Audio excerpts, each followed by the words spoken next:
Alright, howdy y'all. As always, God bless America. Today we're going to be going over a clip from Winston Marshall, the guy that destroyed Nancy Pelosi in a debate over in England, which they at the time they said Nancy Pelosi won the debate. I do believe personally that's just because she paid him a bunch of money, because this boy right here is pretty sharp. So without further ado, let's get into it in high speed. Hello and welcome to the Winston Marshall Show with me, Winston Marshall, and if you want to find this guy, he's got his own YouTube channel. The name of it is just Winston Marshall. Special welcome to the over 100,000 new subscribers who have joined since my debate with Speaker Emerita Nancy Pelosi at the Oxford Union. A very warm welcome. It seems that most of you are tuning in from America. And so I would like to give a special welcome to you deplorables, you rednecks, you hillbillies, you populists. Welcome to the Winston. I'll be damned. He said hillbillies. He must know I'm in West Virginia watching him. The Marshall Show. This is a home for you. Today, I want to talk about insurrection. But first, if you want to support the show, all you have to do is press subscribe. If you press the subscribe button, I can explore more important issues like this one and bring on more fascinating guests. Like I said, that's his channel. So if you want to subscribe to his channel, you got to go to Winston Marshall on YouTube. Of course, if you subscribe to my channel, I'd be greatly appreciated. Let's get straight into it. For 4 years, Democrats have been telling us how much they care about insurrection. He incited an insurrection. Insurrection. An insurrection. The insurrection. An insurrection. Insurrection. Democrats and the establishment tell us over and over that Jan 6th was the worst day in American history. Worse. It's a shame we got to depend on people from other countries to do actual news. We don't have any reporters or actual journalists here in America anymore. They're all just paid propaganda pieces of shit. But this old boy is sharp, so we're going to get in. We're going to keep on going here. Even than 9/11. Now, before we go any further, just so that we're all on the same page, let's have a quick definition of insurrection. A violent uprising against an authority or government. Whatever your position on Jan 6th, who could possibly deny it was a dark day for America? 2 people were killed, 2 others died of a heart condition. But here begins the Democrat double standard when it comes to insurrection. Let me explain. This week marks the 4-year anniversary of the violent anarchy and riots in Portland, Oregon. The riots which escalated to insurrection of the Hatfield Federal Courthouse and the Justice Center by the beginning of July. After the death of George Floyd, there were over 120 consecutive nights of violence in George Floyd, the drug-dealing felon. He's a convicted felon, just so we're clear. In Portland. You remember how CNN covered it? Which were largely peaceful demonstrations. Even though CNN thought it was mostly peaceful, I remind you that by the end of October 2020, over 25 Americans had been killed in the political unrest across the country. But today I want to talk specifically about Portland, Oregon. So let's see how the New York Times covered the insurrection there. Federal officers in military gear. Clouds of tear gas.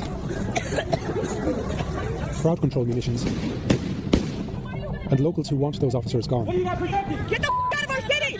In just over a week, the chaotic scenes in Portland grabbed the nation's attention and raised questions about whether the U.S. government is exceeding its authority. And as you can see, they all got paintball guns. Them are not real guns. They're literally pepper balls, paintball guns with pepper spray in them. So they're not shooting real guns. The police were trying as much as they could. They put themselves in danger to protect the civilians that live in that area from the protesters. Rioters, actually. Authority and violating civil rights. That's not the first question that comes to my mind. The first question that comes to my mind is, why exactly was there violence on the streets of Portland? Why exactly were federal law enforcement called there in the first place? Another question that comes to my mind is that why didn't the New York Times give any context to that reporting? Why didn't they show a little bit of what had happened in the previous month? The Democrat and establishment narrative was that these were peaceful protests, non-violent protests that were suddenly escalated by Trump sending in the federal law enforcement. To me, it seems like the narrative completely crumbles by the very fact that the violence had begun as early. Well, if that wasn't a riot, Trump wouldn't have had to send anybody in there. If they could control their people, Trump would have had to send anybody in there, so that just doesn't even make sense. Early as the end of May 2020, before even law enforcement had arrived. Let's refresh our memory on the event itself. Portland protest declared a riot Sunday as federal building is breached. Portland protesters have caused $2.3 million in damage to federal buildings. Portland protesters barricade federal buildings. The definition of an insurrection. courthouse with federal officers inside, then try to set it on fire. Apparent Molotov cocktail explodes outside federal courthouse in Portland. And just in case you want to see it for yourself, here's some more footage. You've got people trying to set fires. It took about 10 to 15 minutes for them to up the ante and declare it a riot. Around 12:30, protesters again showed up on the west side of the federal courthouse, this time trying to set a fire. Federal courthouse. To the outside of the building.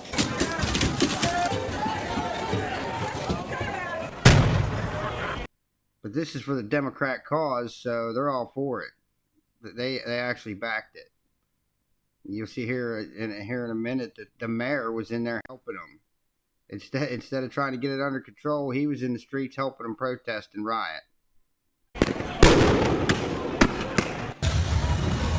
Now, Sky News from the mainstream media did cover it, and I'll give them credit. They did better than the New York Times, who, in their video that you've already seen, very much one-sided the whole thing, pro-insurrectionist, anti the government, anti-law enforcement. Sky News at least tried to both sides it. What was a largely peaceful protest has escalated into violence. The main battle line is here, outside the federal courthouse. Protesters unable to pull down the new fence. Protesters aren't able to pull down the fence. Isn't the story that they're trying to pull down the fence, not that they're not able to? Throw fireworks over. Tear gas is fired back.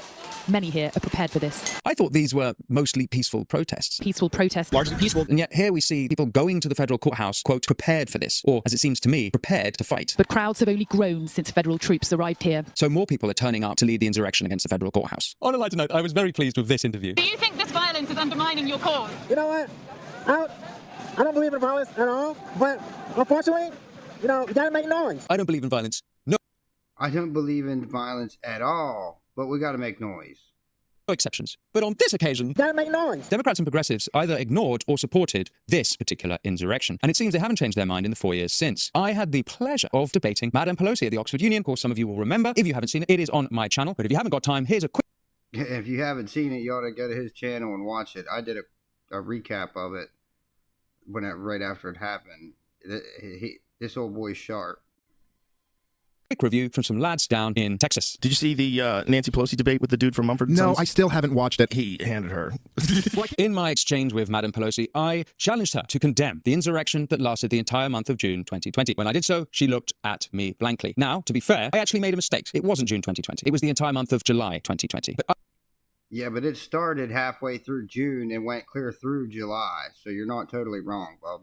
I don't think that's why she looked at me blankly when I asked her a second time to condemn what happened. No, I think she has a completely different understanding and narrative about what happened in Portland. In July 2020, Nancy Pelosi tweeted this about Portland, Oregon. Unidentified stormtroopers, unmarked cars, kidnapping protesters, and causing severe injuries in response to graffiti. These are not the actions of a democratic republic. The Department of Homeland Security's actions in Portland undermine its mission. Trump and his stormtroopers...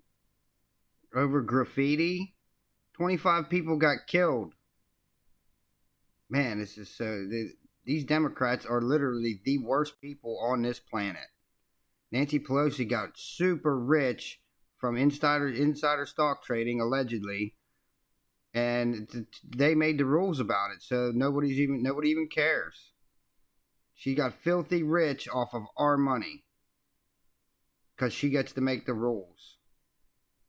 Troopers must be stopped. Pelosi reduces the entire insurrection of Portland to a bunch of kids spraying graffiti. Similarly, Biden, if you remember, said that Antifa was just an idea. Antifa's an idea, not an organization. You got it, not militia. But let me save the best till last. The mayor of Portland at the time, Ted Wheeler, actually joined in. It's not just residents who want them gone. The city's mayor caught in the tear gas on... The governor, or the mayor, the mayor literally was there helping them protest. Like, that's how you know this was an inside job. Nobody was going to get in trouble for this. It was a planned insurrection. And since the Democrats were behind it, it's totally okay. January 6th, they didn't plan it. Well, they did plan it, but they planned it against us. So all them people that a lot of people were peacefully walked through the Capitol are still in prison just because they were in the wrong place at the wrong time. And the cops let everybody in January 6th. This is ridiculous. And then here the mayor is helping them. Wednesday has called them an occupying force. The Democrat progressive narrative was that these were perfectly... And if he would have did his job, Trump would have never had to send anybody in there.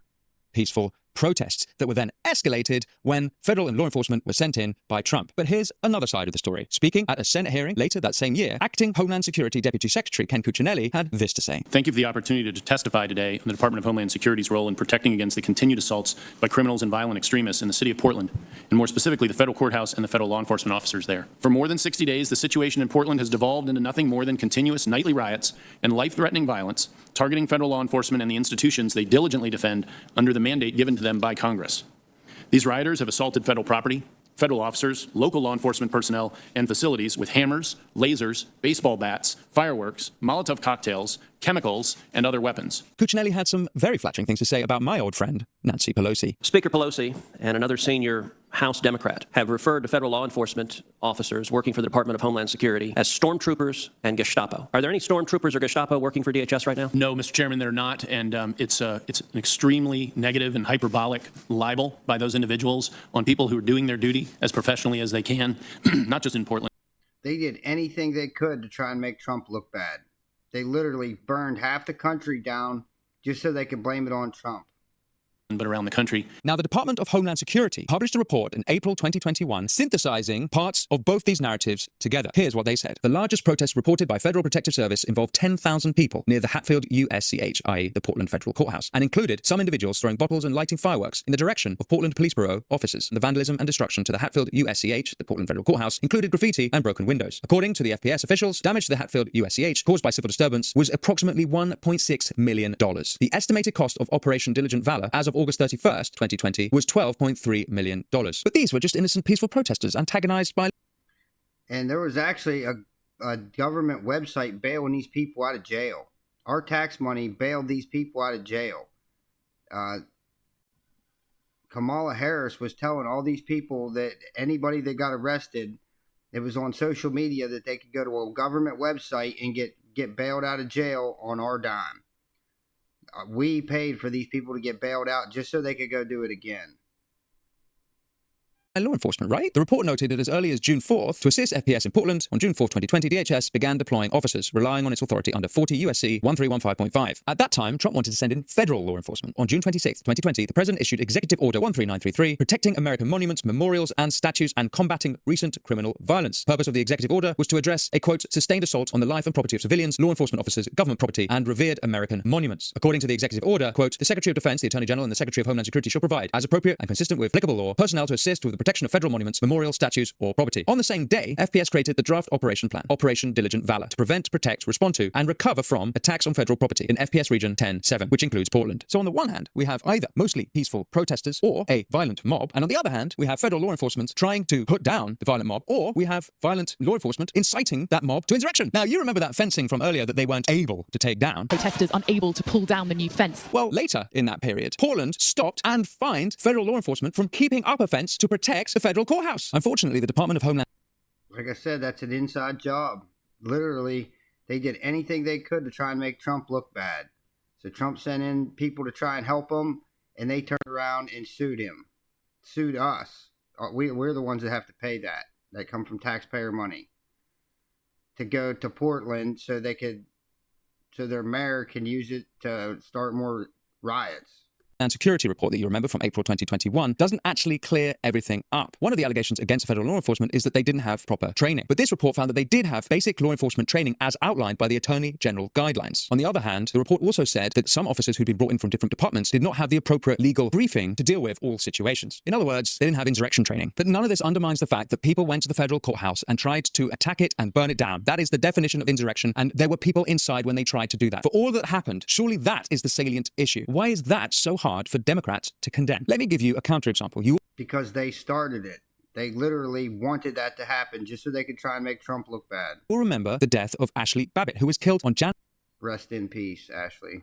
6th by Lieutenant Michael Byrd in the Capitol building. Michael Byrd was cleared and that it was determined that the killing was lawful and department policy. Now, an equivalency here would be that Michael Byrd was escalating tensions by killing her, but this is precisely the Democrat double standard. Now, I'm not suggesting that Michael Byrd escalated tensions on Jan 6th. What I'm saying is, why is it that Democrats have no hesitation to say that when federal law enforcement is sent to Portland, Oregon to protect the federal courthouse and federal buildings, why is that considered escalation? But when law enforcement are protecting Congress and the Capitol Hill, as they did on Jan 6th, that is not considered escalation. I told you, this boy's sharp. If Trump tries to do it, it's an escalation of violence. But they literally, not one cop murdered an innocent person. They were using tear gas in Portland, but yet that cop murdered Ashley Babbitt in cold blood, an unarmed woman, and which they said it's not murder. So that's just strictly my opinion. But he murdered her, and they said that it was totally fine, absolutely fine. But that's because it was supported their narrative. And nobody ever made that distinction. This, like I said, this old boy here, he's sharp. I subscribe to your channel, buddy, if you ever see this. To me, is the Democrat double standard. Why is it so hard to condemn what happened in Portland, Oregon? So the big question is, why is there a double standard? Is it because they're trying to use Jan 6th to stop Trump ever getting back into the White House? Is it because they actually support what happened in Portland and across America? Is it because they don't want to alienate the more extreme end of the progressive voting base? Is it because they're so blind by their self-righteousness, they think what happened at the Portland Federal Courthouse was a good thing? Maybe they actually support that insurrection. Or maybe all of the above.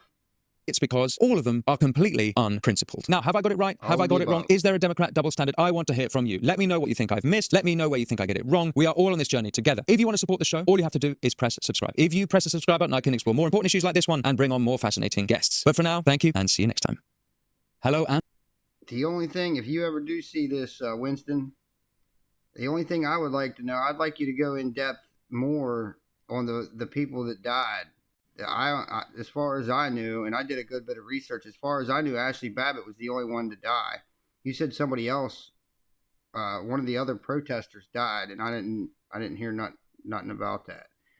So if you could figure out who that was and do another video, I'll definitely promote it. That's today's video. I hope you like my shirt. Fuck Joe Biden. Till the next time, God bless y'all.